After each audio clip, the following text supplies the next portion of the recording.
Inna sholati wa nusuki wa mahyaya wa mamati lillahi rabbil alamin.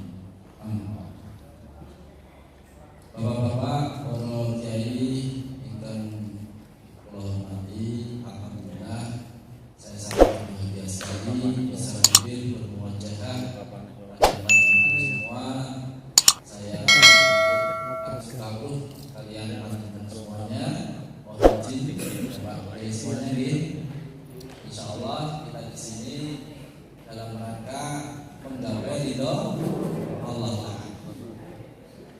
Bersama-sama kita untuk bagaimana mengilmui, bukan saya berarti saya yang paling pintar, tapi kebetulan saya yang paling dulu untuk masalah jurus murid halal yang istilahnya digaungkan oleh pemerintah. Sebenarnya untuk jurus halal atau jurus halal itu sudah digaungkan oleh pemerintah sejak tahun 2012. Sudah lama sekali. Terus kemudian 2014 dibuatlah semacam alur SUP yang berupa SKKNI yang standar kerja kompetensi nasional Indonesia tahun 2014 kemudian disahkan. Kemudian rame-rame untuk istilahnya jurus halal yang cara baik dan benar seperti apa. Kemudian tahun 2015 muncullah komunitas atau perkumpulan jurus boleh. Dan saat ini alhamdulillah ya alhamdulillah banyak sekali komunitas dan perkumpulan jurus halal, karena masyarakat Indonesia itu lebih dari tadi disampaikan oleh Bapak Kiai Haji itu lebih dari 230 juta dan 87%-nya adalah umat Islam, maka dibutuhkan ya orang-orang semacam kita. Dan insyaallah kita ini dakwahnya bukan sesuatu yang sia-sia, bukan hanya sekedar nyembelih, tapi lebih daripada itu. Kalau saya ambil dawuh Pak Usman, ya ini Usman belakang itu, bahwasanya masalah sembelih ini adalah antara sholat dan sembelih itu seperti bergandengan. Inna sholati wa nusuki. Jadi antara sholat dan sembelih itu tidak bisa saling terkait dan saling menentukan. Tidak ada salah satunya juga menjadi sesuatu yang hambar, menjadi sesuatu yang tidak disahkan oleh pemerintah. Bapak-bapak yang berbahagia, sedikit perkenalan kami dari saya ya Kang Edun kalau biasa dipanggil, itu singkatan dari Erik Nanto. Singkat aja dan diamanai sama teman-teman menjadi ketua Juleha Jawa Tengah. Bersama-sama kita membangun komunitas halal, komunitas yang peduli tentang sembelihan halal. Ayo kita bareng-bareng, alhamdulillah dipertemukan dengan teman-teman santri Gayeng Nasional Nusantara ini menjadi sebuah keberkahan tersendiri. Amin Allahumma. Baik. Bapak-bapak sekalian, langsung saja karena kita terbatas waktu ya, karena kita manusia terbatas ruang dan waktu, maka langsung saja sedikit kita perkenalkan ya, dari sekian nanti yang kalau disampaikan oleh siapa tadi? Mas Ani. Pak sertifikasi tadi. Dr. Sony. Pak bukan pas pembukaan tadi. Sekda. Pak Darji ya. Jadi habis ini nanti kita disusul dengan sertifikasi kompetensi. Nah, salah satunya adalah di kompetensi 8 ini kita memperkenalkan tentang peralatan. Tentu sebagai seorang juru sembelih atau seorang ya istilahnya kalau di kita itu jaga atau apapun lah itu namanya, maka kita harus mengetahui yang namanya peralatan yang akan kita gunakan. Kalau istilah orang Sumatera, kebetulan istri saya orang Sumatera yang paling bang. Jadi kalau di sana itu kemana-mana itu bawa pakaian. Apa itu pakaiannya? Peso lah. Jadi kalau di sana itu ya kemana-mana bawa peso. Jadi peso itu selalu di pinggang, itu orang Sumatera seperti itu. Nah, kita harus mengenal ya pakaian kita, alat kerja kita. Karena apa? Dia itu seperti kalau sudah kita gunakan dan itu menjadi keseharian kita atau alat yang akan kita gunakan untuk melakukan sesuatu, maka kita harus paham.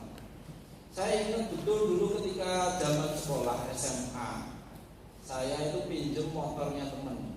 Ya, itu beliau itu sangat teliti atau sangat meneliti ya telaten masalah motor. Kemudian saya pinjam, dia mewanti-wanti kalau ini nanti kalau belum saatnya ganti gigi jangan ganti gigi. Ternyata benar. Setelah kembali dia merasakan, Mas tadi begini ya Mas, kok tahu sampai sedetil itu. Ya. Nah, makanya alat kita itu atau pakaian kita itu kita harus paham.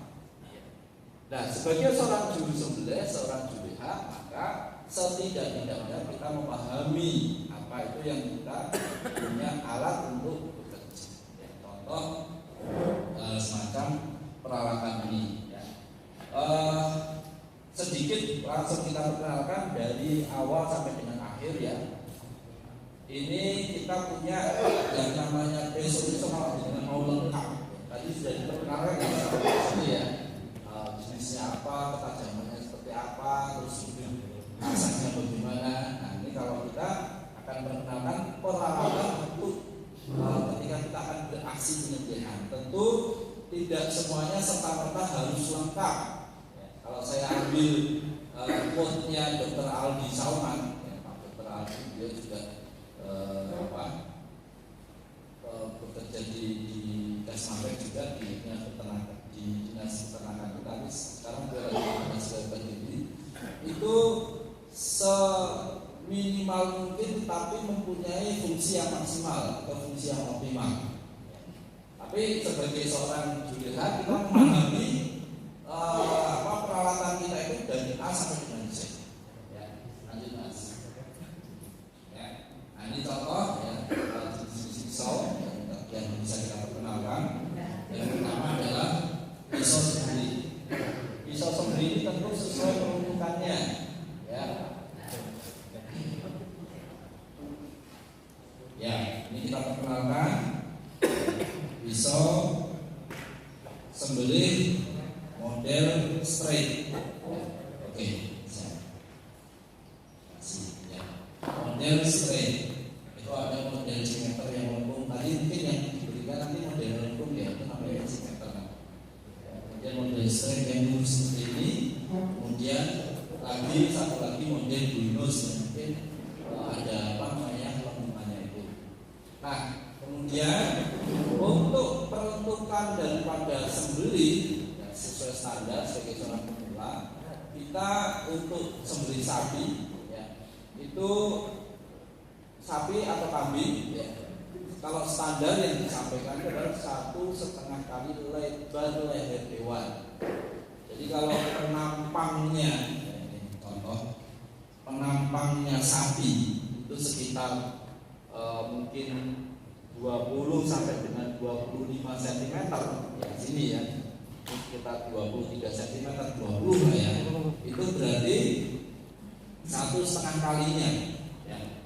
Jadi lebar pisaunya itu ya, atau panjang pisaunya itu adalah 1,5 kali daripada leher hewan yang akan kita sayat.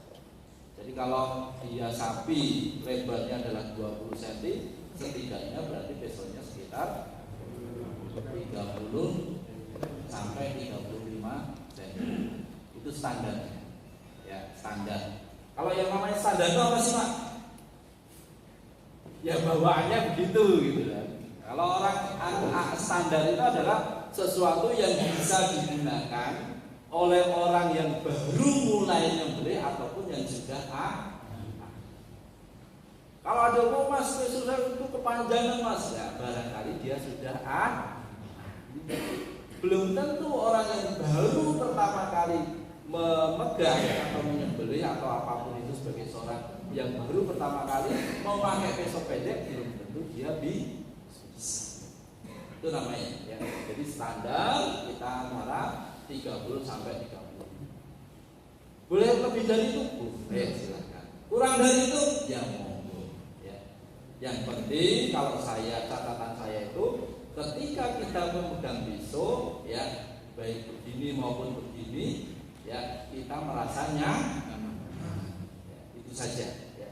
Karena kalau sudah tidak nyaman itu sesuatu pasti akan tidak benar di kelanjutannya. Ya, jadi untuk kambing mungkin penampangnya itu sekitar 10 cm, ya bisa jadi dia antara 20 sampai 25 cm. Kemudian itu untuk pisau sembelih. Kemudian pisau yang kedua adalah pisau kelek.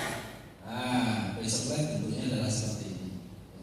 Mas, kok lucu bentuknya mas? Kok jelas?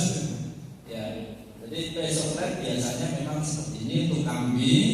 Kalau ini biasanya untuk sapi. Ya. Wah, kurang biasa kayak mana ya monggo. Ya, kan istilahnya yang paling nyamannya di mana, tapi kalau untuk standar penggunaan ini adalah pisau untuk oleh domba, kambing dan lain sebagainya. Kalau ini untuk sapi, ini jenis yang kedua. Kemudian jenis yang ketiga adalah pisau untuk menurunkan daging, yang namanya pisau boni. Pisau apa? Boni. Jadi kalau dengan sudah sapi sudah mati atau kambing sudah mati, turunkan daging penyeset-nyeset itu pakainya pisau boni. Nah, ini lentur Pak biasanya, ya, karena dia mau masuk ke tulang-tulang itu lebih mudah dan biasanya lancip. Nanti akan dipraktekkan untuk memutus kepala itu tanpa perlu pakai ampak. Jadi cukup pisau sekecil ini bisa untuk memutus kepala baik kambing maupun sapi. Karena apa? Dia ujungnya licin, kemudian dia fleksibel, ya. Jadi pisau itu lentur gitu, bisa lentur. Ini untuk pisau boni namanya. Kemudian tadi tentu sudah diperkenalkan yang namanya alat asah dibagi. Apa dibagi? Nah, ini namanya sharpening atau alat penajam seketika. Alat penajam seketika. Maksudnya apa? Tidak mungkin kan seorang julehan juru sembelih kemana-mana bawa batu asah.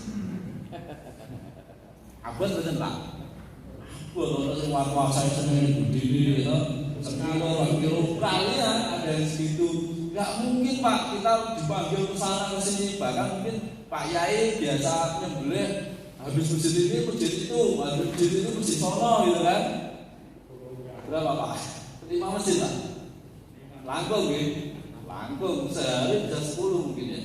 Nggak mungkin kita kemana-mana bawa ungkal. Nah, sebelum kita action ya, kita sudah seminggu sudah ungkal dulu, kita jamin semuanya. Nah, kalau sudah di lapangan kita bawaannya seperti ini, ya. Jadi bawa gini. Jadi kalau sudah istilahnya apa namanya? Kayak ini. Habis sebelah, nah, sekali 2 kali, ya. Habis itu kita langsung itu namanya menajamkan seketika. Santai aja, seperti yang diajarkan. Sudah ya, tadi udah diajarkan ya. Nah, itu seperti ini. Ya, itu namanya sharpening atau menajamkan seketika. Wah, Mas, saya pernah Mas nyembelih itu berdasar mentok tulang. Akhirnya besoknya apa Pak? Guang. Kalau dia itu keras biasanya guang. Tapi kalau dia itu lunak biasanya keriting, gitu. Nah, keriting kita meluruskannya pakai yang halus, ya, yang halus. Jadi dulu, gitu, sudah keritingnya sudah lurus, baru kita masuk ke ya. Nah, ketajaman minimal tadi sudah diajarkan? Belum.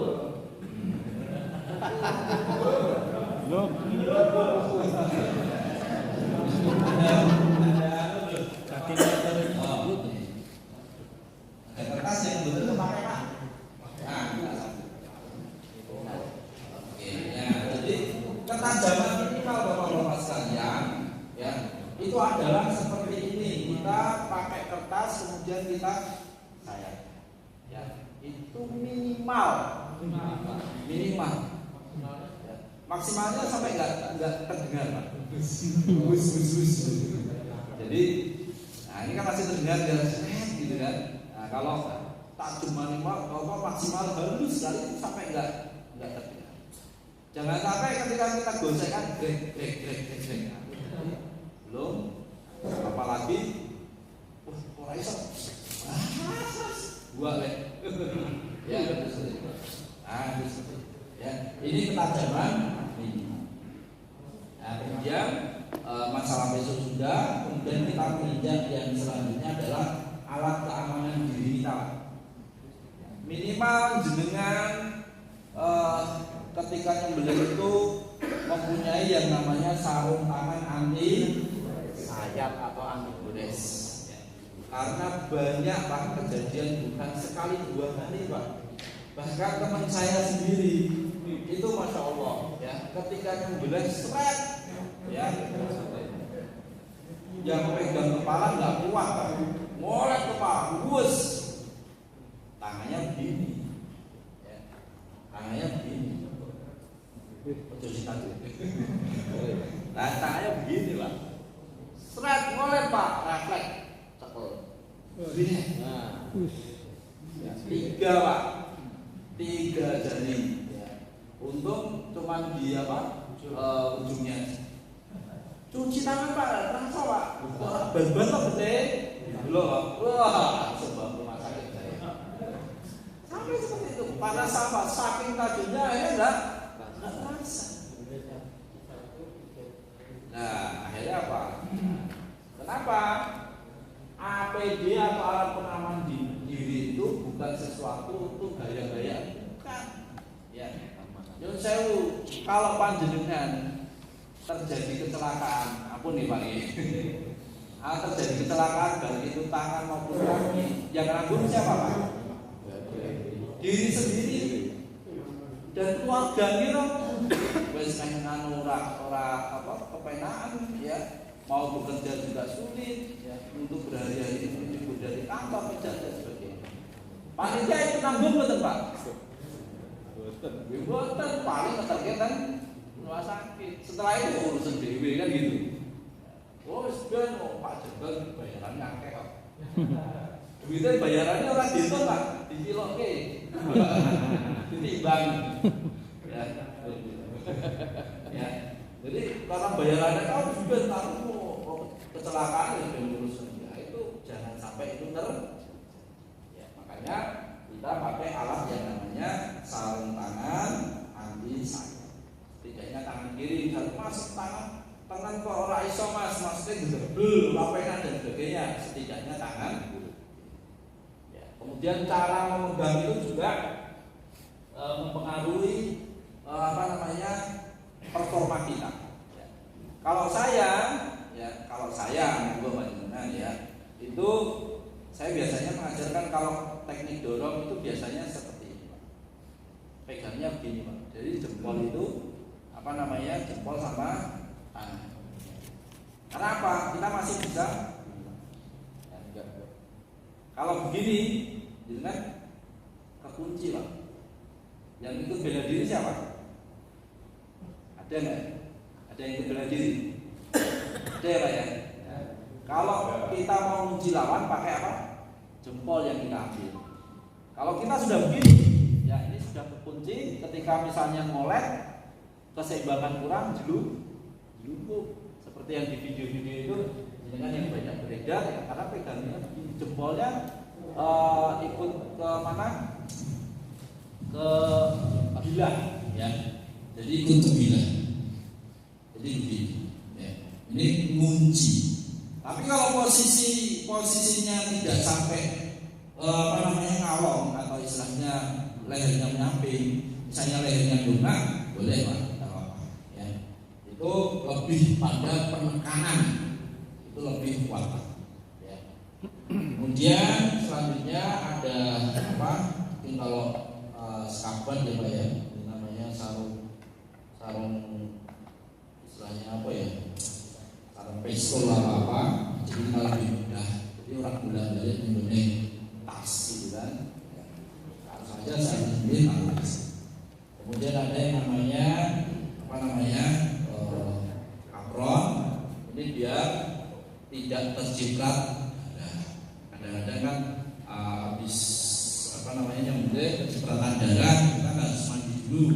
Nah, kita kalau ini meminimalisir cipratan darah, kita pakai ini diupayakan ya anti air ya. Ini seperti itu. Mas kalau ikut betul mas ya monggo ya, ini bisa fleksibel. Yang penting satu lagi yang paling penting adalah sepatu boot ya, itu penting Pak. Penting nggak penting sih ya, kalau misalnya yang sudah ahli bisa langsung menghindari perlakuan sapi yang kasih itu monggo. Tapi biasanya kadang-kadang kalau misalnya ikut ngerubuke ya, kalau yang Pak Yai enggak ikut ngerubuke enggak apa-apa, enggak usah pakai, langsung tinggal nyus saja kan. Tapi kalau ikut perobohan ya harus pakai sepatu. Kadang-kadang apa keinjek sungu. Nah, sungu keinjek kaki. Nah, itu diupayakan sepatu bootnya ada yang besi, tidak di depan. Nah, kalau teman-teman yang suka ke LPH itu udah pengalaman. Kadang-kadang samping, wah wis kayak gitu, kita refleks kakinya kurang cepat, udah kena ya paling enggak seminggu 2 minggu rapuh itu itu udah mesti. Ya, itu seperti itu. Ya, kemudian yang selanjutnya adalah kita mengenal penampang leher hewan. Mas, cara ngasah tadi sampun kertas Pak nggih?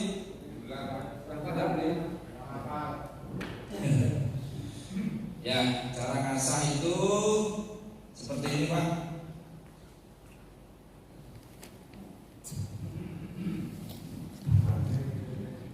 Ya. Jadi tangan kita begini, ya ini jempolnya ikut di sini. Kalau di bawah kadang-kadang suka bablas lah. Jadi kita di atas, kemudian ini sudutnya sekitar 15-20 derajat. Kita buka 15-20 derajat, kemudian kita gesekkan.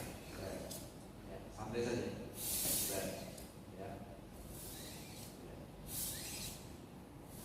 Ya. Ini cara pertama. Ya. Pelan-pelan saja kalau misalnya bilang belum buang mas belum ahli, ya udah pelan-pelan nggak apa-apa. Kalau kita ingat pelajaran bela diri itu kan pertama pelan-pelan dulu, ayo jatuh, ya kan? Kanan, kiri, kanan, pelan-pelan, terus berulang-ulang akhirnya menjadi kebiasaan, menjadi cepat. Ya, terus ini cara pertama. Kemudian cara kedua adalah seperti ini, ya kita angkat 15-20 derajat keluar. Oke. Nah, ini boleh ya. Nah, ini yang paling praktis gitu sih. Jadi antara ke dalam atau ke luar. Kalau teman-teman LPH biasanya keluar, dan itu kebiasaan yang mana. Yang penting apa Pak? Landep. Intinya gitu aja ya. Kemudian kita lanjut ke penampang ya. Penampang daripada leher hewan ruminansia atau berkaki 4 dan Muhammadiyah itu ada seperti ini Pak, ini leher atas, kemudian ini bagian bawah. Setidaknya menurut dulu ulama ada 4 saluran yang wajib terputus. Ya, itu adalah kerongkongan atau saluran apa? Ulkum. Ya, kemudian tenggorokan atau saluran makan. Kerongkongan sama tenggorokan itu apa? Kerongkongan itu makan atau nafas Pak? Nafas. Kerongkongan nafas, tenggorokan makan atau mari, kemudian 2 saluran darah atau lembaga jahit. Ya. Kemudian ada lagi yang tambahkan 1 saluran pembuluh darah kecil di atasnya wadah jahit atau saluran pembuluh darah besar. Ya, tapi itu yang jelas 4 ini terputus. Ya memang ada perbedaan tadi kalau fikih ya. Fikih itu ada perbedaannya, ada yang cuma 1 aja terputus boleh, ada yang, tapi kalau menurut jumhur atau istilahnya sepakat kebanyakan para ulama 4 salurannya harus terputus untuk menyempurnakan penyembelihan. Kalau sudah sempurna biasanya hewan cepat mati. Ya. Nah itu seperti itu. Apa tadi Pak yang pertama? Rombongan, kemudian tenggorokan, di atas rombongan tenggorokan, kemudian 2 saluran darah atau dua saluran darah besar. Jadi kalau misalnya jenengan kemudian jebret kok belum memancar dua saluran darahnya itu kok belum mancar terus ya gede itu, nah itu langsung dilihat, kalau belum langsung diangkat lagi, ya digesek lagi maksud saya, ya. Jadi ini yang kita perhatikan betul, ya. Mungkin kalau ono sing kurang mantep dipentoke tulang ya monggo. Ya. Wah, kurang mantep pentok tulang gitu kan. Ya. Terus nah kalau pentok tulang kadang-kadang sudah yakin itu sudah terputus semuanya. Tapi ini kalau yang sudah ahli dia akan bisa merasakan, oh ini sudah terputus, ini belum, itu dia akan bisa merasakan. Ya. Itu seperti itu. Nah biasanya ada operator kepala yang dia akan memperhatikan penampang ini, oh sudah belum, atau istilahnya urung, sing isor, nah, itu tinggal istilahnya koordinasi saja dengan operator kepala. Makanya operator kepala itu kalau bisa menjadi tangan kanan daripada seorang juru sembelih, ya, karena perannya sangat penting lah. Ya. Satu, dia memegang kepala dengan sangat kuat. Yang kedua, dia akan memperhatikan saluran ini sudah terputus atau ya. Lanjut Mas. Ya, ulangi saja. Nah, kalau sudah selesai ya, Bapak-bapak sekalian, menyembelih besok kemudian langsung dibersihkan. Ini menjadi penting agar apa?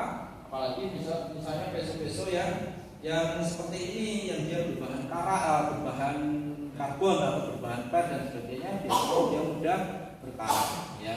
Nah, dia langsung kita bersihkan memakai air, ya mungkin yang mengalir juga langsung kita lap pakai kanebo, ya. Dan kemudian kita keringkan pakai tisu, ya. Terus seperti itu. Makanya kalau misalnya panjenengan memotong lebih daripada 10 sapi, ya besoknya jangan hanya satu, ya, ada cadangannya. Lanjut, selanjutnya adalah kita yang besok tidak ada pertanyaan, ya Pak, alat-alat cukup. Kenapa? Ya, kemudian yang selanjutnya adalah kita casting atau memperlakukan perubahan hewan. Ada beberapa teknik yang bisa kita ajarkan, ya.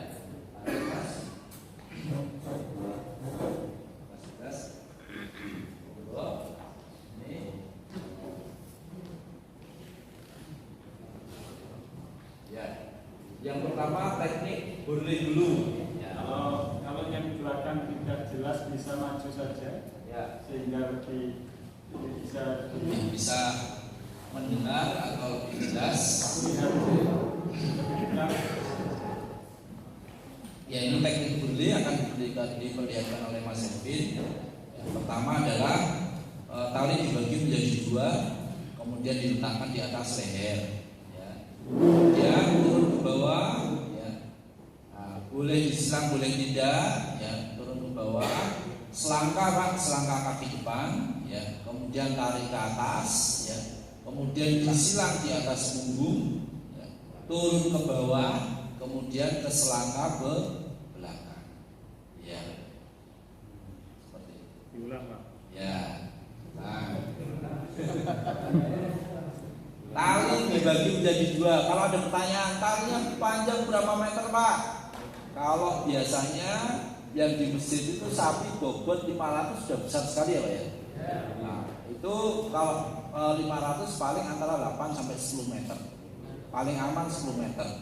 Ya, untuk teknik burley, ya. Ukuran besar kecilnya. Untuk tali paling enggak yang paling aman antara 10 sampai 14 mili. 10 sampai 14, monggo. Kalau misalnya 10, misalnya karena badannya gede-gede ya 10 kecilan, cari yang 12 atau 14 mili. Ya. Ada kalau Mas Edwin ini biasanya dia pakai karmentel, ya. Itu yang berapa mili Mas? 10. Ya, karmentel yang panjang lebih itu Pak ya. Nah, kalau nyari tali juga sama dia juga bagus sekali kan. Ya, 10 mili itu sudah cukup, ya. Tapi kalau lebih daripada sapi yang besar, misalnya 700, 800 kilo ya 12, 14 itu paling aman, ya. Itu seperti itu. Atas, bawah, silang di atas punggung, kemudian turun ke bawah, ya. Nah, ini sudah. Nah, kemudian narik, ya. Ya, ini orang Nah, yang paling penting lagi Pak, satu hal. Sebelum kita perlakukan tali temali seperti ini, nah ini yang paling penting, moncongnya ini harus kita ikat dulu. Ya. Moncongnya di anchor atau dipasang. Upayakan pasangnya itu adalah satu pohon atau yang kedua pasak yang cor-coran. Ya. Nah, itu harus benar-benar kuat, ya, karena dia akan mengangker daripada kepala sapi. Pokoknya jangan diremehkan masalah ikatan kepala sapi ke pasak ini tadi. Berapa meter itu Pak? 30 cm Pak. Ya, jadi antara tali moncong ini keluh ke anchornya atau ke mana permukaan tanah itu cukup 30 cm.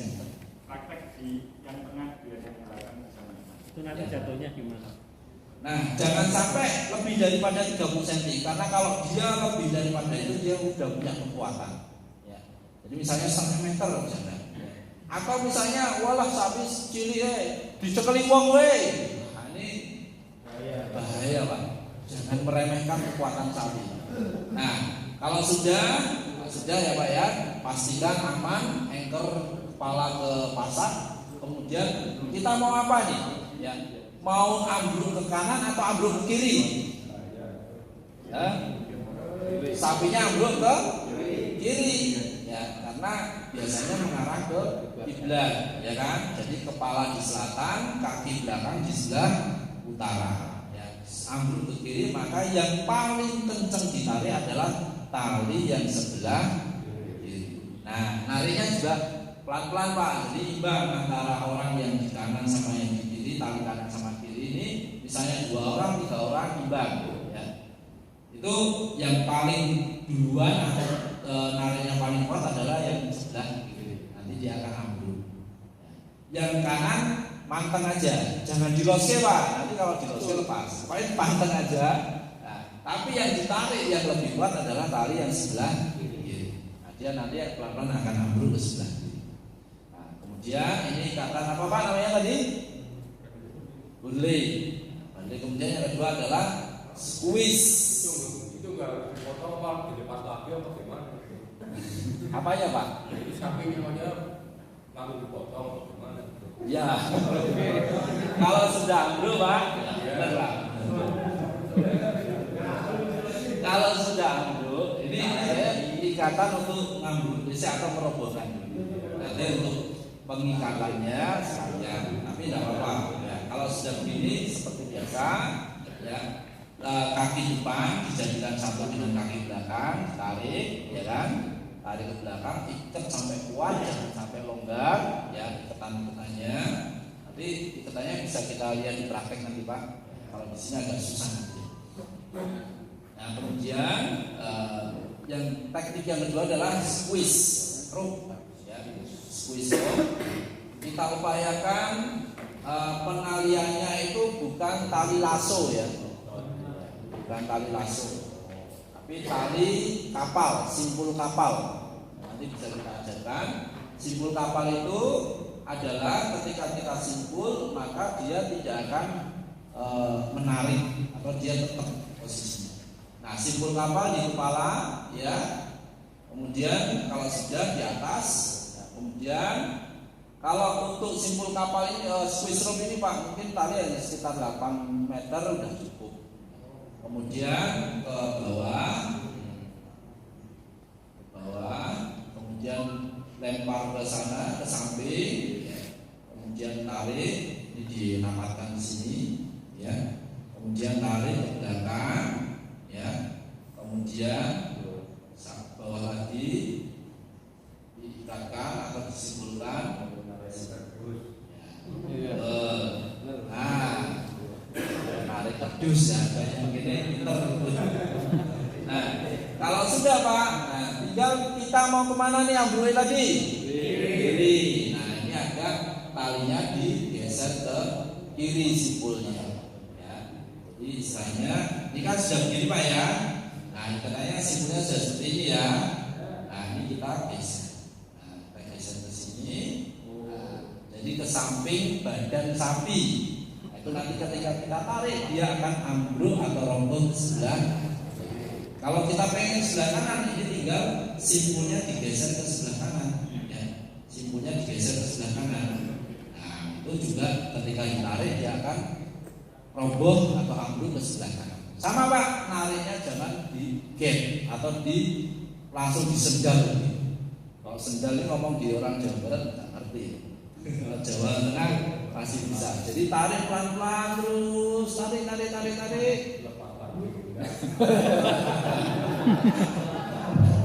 Layangan. Kepalanya dipasang gitu. Sama Pak. Tarik, lepas, tarik. Posisi sama, kepala untuk penanganan ini, casting ini, kepala tetap harus kita perlakukan lebih awal. Diket juga diket. Tapuk, ya, tali keloh didobel Pak kalau bisa Pak. Jadi jangan mengandalkan atau kita percaya sama tali keloh. Belum apa Mas? Karena tali keloh itu kadang umurnya sudah lama, ada yang baru, ya kan? Ada yang udah rantas dan sebagainya. Kadang-kadang kalau dia sapi ini udah bedar, nah udah, ya, itu bisa putus. Makanya kita biasanya kita tambah dengan ikatan kepala. Nanti bisa dipraktikkan.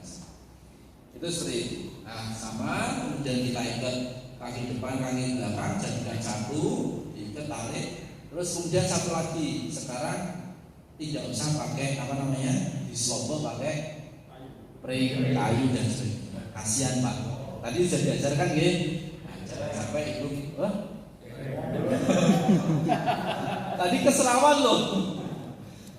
Jadi kesejahteraan hewan. Jadi jangan sampai kita menyiksa loh. Hewan mau kita makan kok disiksa. Dan ini enak pasti. Leres itu. Ya. Nanti bisa praktek. Nah, kalau sudah diikat, jadikan satu. Udah. Kalau misalnya sudah kita sembelih, ya Bismillahirrahmanirrahim. Mau kita tarik, mau kita dorong, pokoknya nanti bagaimana, ya, yang penting terputus semuanya. Awalnya udah lepaskan aja Pak. Ya mati. Ya nanti nggak usah ditunggu wong akeh sak kampung. Wes kerja gimana? Nanti statusnya ini matinya gara-gara dibeki apa gara-gara sembelih kan gitu. Nah, udah biarin aja. Nanti mati sendiri. Yang penting sudah terputus semuanya. Ya tadi ada jain, hukum sama mati. Ya. Ada pertanyaan Pak? Ya. Ya. Satu dulu monggo.